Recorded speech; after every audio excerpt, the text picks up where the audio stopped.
Bismillahirrahmanirrahim. Assalamualaikum warahmatullahi wabarakatuh. Salam sejahtera buat kita semua.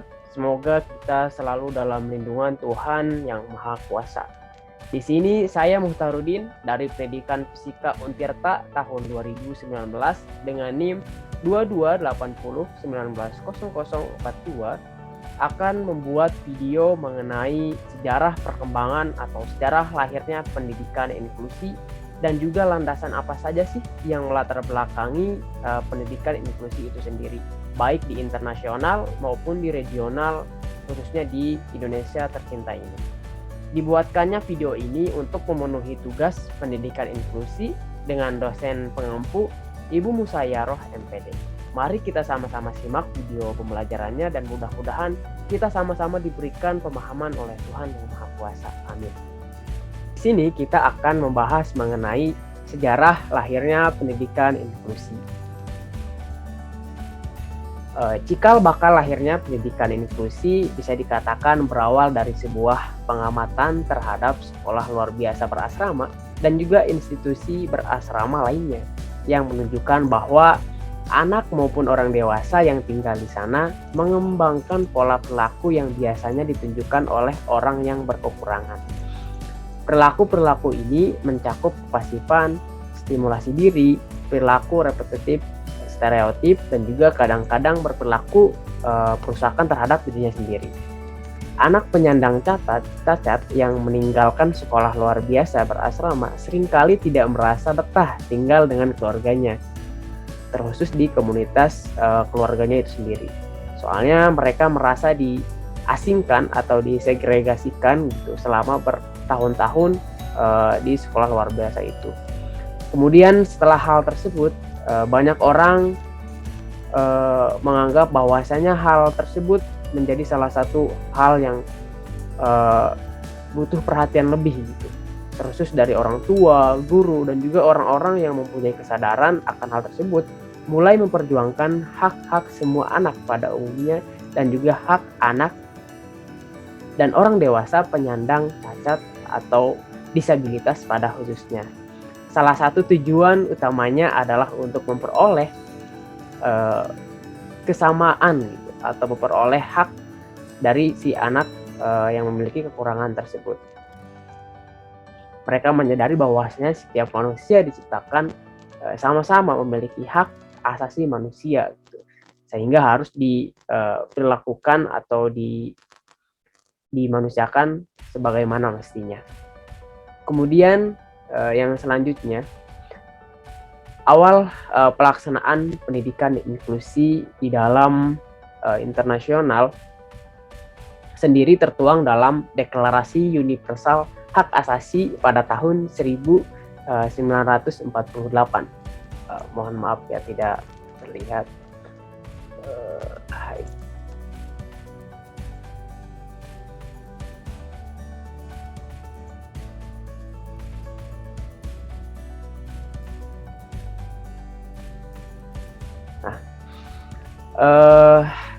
Pertama kali yang dilakukan mengenai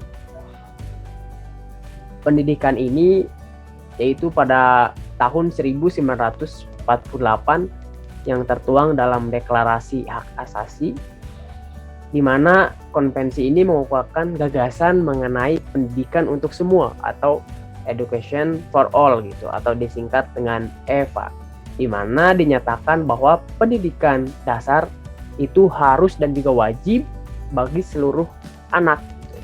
Intinya pada konferensi tersebut disebutkan bahwa pendidikan dasar ini wajib buat semua anak, buat semua manusia, baik itu normal maupun tidak normal atau memiliki kekurangan, dan juga bebas biaya bagi setiap anak. Kemudian yang selanjutnya,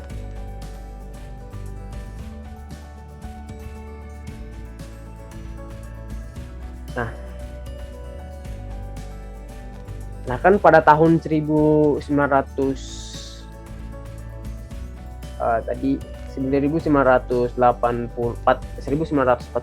mohon maaf, itu kan deklarasi secara universal gitu, tetapi di dalamnya memuat tentang yang tadi yang namanya EVA atau Education for All gitu. Namun yang khusus membahas EVA ini kemudian baru diadakan pada tahun 1990 dan berlangsung di Jomtin, Thailand.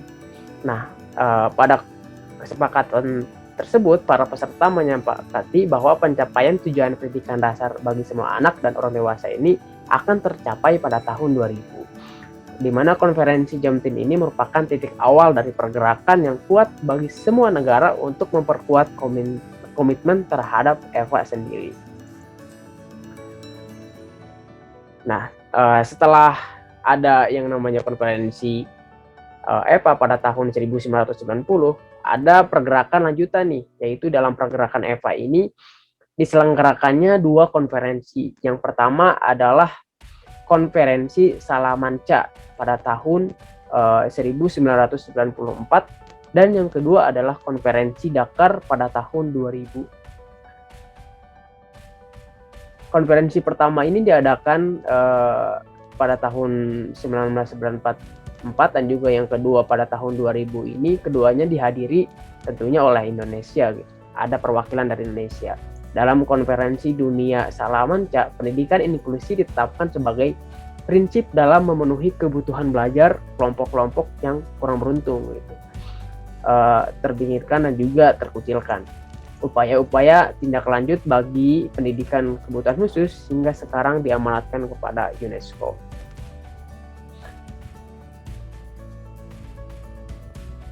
Nah, untuk di Indonesia sendiri, pendidikan inklusi sebenarnya telah dirintis sejak tahun 1986, namun dalam bentuk yang sedikit berbeda. Sistem pendidikan tersebut dinamakan pendidikan terpadu dan juga disahkan dengan surat keputusan Menteri Pendidikan dan Kebudayaan nomor 2/U/1986 tentang penyelenggaraan pendidikan terpadu di Indonesia. Pada pendidikan terpadu, anak penyandang cacat juga ditempatkan di sekolah umum.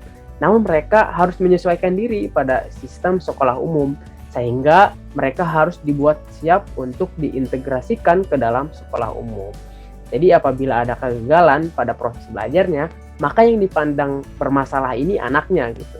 Sedangkan yang dilakukan oleh pendidikan inklusi sendiri adalah sebaliknya, yaitu ketika terjadi kegagalan dalam proses belajar, yang disalahkan itu adalah sistem pembelajarannya gitu, bukan si anaknya.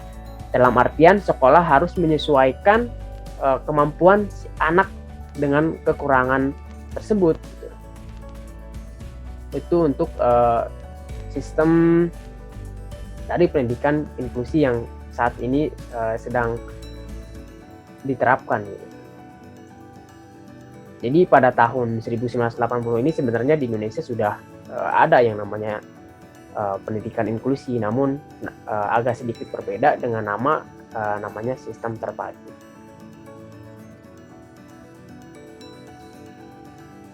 Nah, kemudian yang selanjutnya kita akan berbicara mengenai landasan pendidikan inklusi, di mana landasan pendidikan inklusi ini dibagi kepada 4 bagian. Yang pertama adalah landasan filosofi, juridis, kemudian landasan empiris, dan juga yang terakhir adalah landasan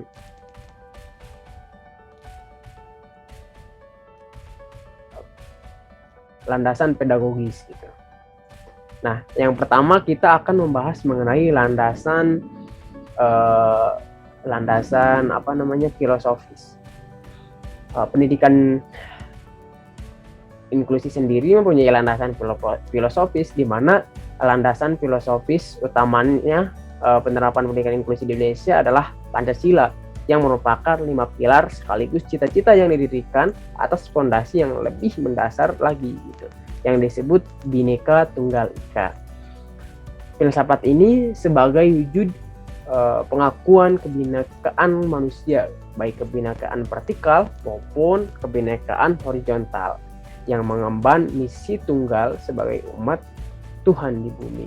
Kebinekaan vertikal ditandai dengan perbedaan kecerdasan, kekuatan fisik, kemampuan finansial, kepangkatan, dan juga kemampuan pengendalian diri dan sebagainya gitu.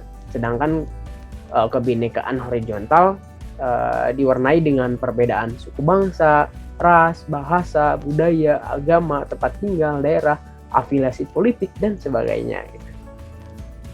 Bertolak dari filosofi Bhinneka Tunggal Ika, kecacatan dan keberbakatan hanyalah satu bentuk kebinekaan, seperti halnya perbedaan suku, ras, bahasa, budaya, ataupun agama. Kecacatan dan keberbakatan tidak memisahkan peserta didik satu dengan lainnya, seperti halnya perbedaan suku, bahasa, budaya, atau agama. Hal ini harus diwujudkan dalam sistem pendidikan. Sistem pendidikan harus memungkinkan terjadinya pergaulan dan interaksi antar siswa yang beragama, sehingga mendorong sikap silih asi dan juga silih asuh dengan semangat toleransi seperti halnya yang dijumpai atau dicita-citakan dalam kehidupan sehari-hari. Nah, yang selanjutnya ada landasan yuridis. Landasan yuridis internasional penerapan pendidikan inklusi adalah deklarasi tadi, yaitu deklarasi Salamanca gitu, di mana oleh para menteri pendidikan sedunia pada saat itu disepakati yang namanya deklarasi Salamanca ini. Deklarasi Salamanca ini sebenarnya penegasan kembali atas deklarasi PBB tentang hak asasi manusia pada tahun 1948 gitu, dan berbagai deklarasi lanjutan yang berujung pada peraturan standar PBB tahun 1993 tentang kesempatan yang sama bagi individu penyandang cacat memperoleh pendidikan sebagai bagian integral dari sistem pendidikan yang ada. Deklarasi Salamanca menekankan bahwa selama memungkinkan, semua anak seyogyanya belajar bersama-sama tanpa memandang kesulitan ataupun perbedaan gitu. Jadi semuanya boleh belajar di kelas atau di sekolah umum gitu, tidak dibeda-bedakan, contohnya di SLB atau di sekolah khusus lainnya, tapi itu dengan syarat mereka masih bisa menyeimbangi. Tapi kalau misalkan memang sudah tidak bisa menyeimbangkan diri dan juga diharuskan untuk ke SLB atau sekolah khusus, maka mereka dipindahkan ke sekolah khusus atau SLB. Kemudian yang selanjutnya ada landasan pedagogis. Nah, landasan pedagogis ini tertuang pada pasal 3 Undang-Undang Nomor 20 Tahun 2003. Disebutkan bahwa tujuan pendidikan nasional adalah berkembangnya potensi peserta didik agar menjadi manusia yang beriman dan bertakwa kepada Tuhan Yang Maha Esa, dan juga berakhlak mulia, sehat, cakap, kreatif, mandiri, dan juga menjadi warga negara yang demokratis dan bertanggung jawab. Jadi melalui pendidikan peserta didik penyandang cacat dibentuk menjadi warga negara yang demokratis dan juga bertanggung jawab tentunya, yaitu individu yang mampu menghargai perbedaan dan juga berpartisipasi dalam masyarakat. Tujuan ini tentunya mustahil tercapai jika sejak awal mereka sudah diisolasikan gitu, dari teman sebayanya, contohnya di sekolah luar biasa. Betapapun kecilnya, mereka harus diberi kesempatan bersama teman-temannya. Gitu. Harus disamaratakan antara yang normal dan juga yang memiliki kekurangan. Yang selanjutnya adalah yang terakhir mengenai landasan empiris. Landasan empiris sendiri banyak sekali penelitian tentang inklusi pada waktu itu, berkisar pada tahun 1980-an gitu. Namun penelitian yang berskala besar dipelopori oleh The National Academy of Science, di mana organisasi ini berasal dari Amerika Serikat. Hasilnya menunjukkan bahwa klasifikasi dan juga penempatan anak penyandang cacat di sekolah, kelas, atau tempat khusus tidak efektif dan dirasa diskriminatif gitu. Hal tersebut tentunya menjadi salah satu melanggar hak asasi manusia dari anak si penyandang disabilitas tersebut. Maka daripada itu, sekolah dan juga kelas atau tempat yang secara khusus dirasa kurang efektif dan juga dirasa diskriminatif terhadap anak-anak dengan kebutuhan khusus tersebut. Nah, itu mungkin tadi penjelasan mengenai sejarah perkembangan inklusi dan juga landasan yang dipakai, baik itu landasan dari segi internasional, dari banyaknya konferensi-konferensi dari Salamanca hingga diakhiri oleh standar PBB gitu, dan juga landasan-landasan yang dipakai di Indonesia, terutama yang tertuang di undang-undang terkhusus di Undang-Undang Nomor 20 Tahun 2003 yang mengatur tentang kebutuhan anak dengan memiliki kekurangan gitu. Mungkin cukup sekian penjabaran materi mengenai perkembangan sejarah perkembangan dari pendidikan inklusi dan juga landasan pendidikan inklusi sendiri. Mohon maaf apabila dari saya banyak penyampaian yang kurang sesuai dan juga kurang dapat dipahami. Mohon maaf yang sebesar-besarnya karena kita sama-sama berada dalam fase belajar. Wabillahi taufiq wal hidayah. Wassalamualaikum warahmatullahi wabarakatuh.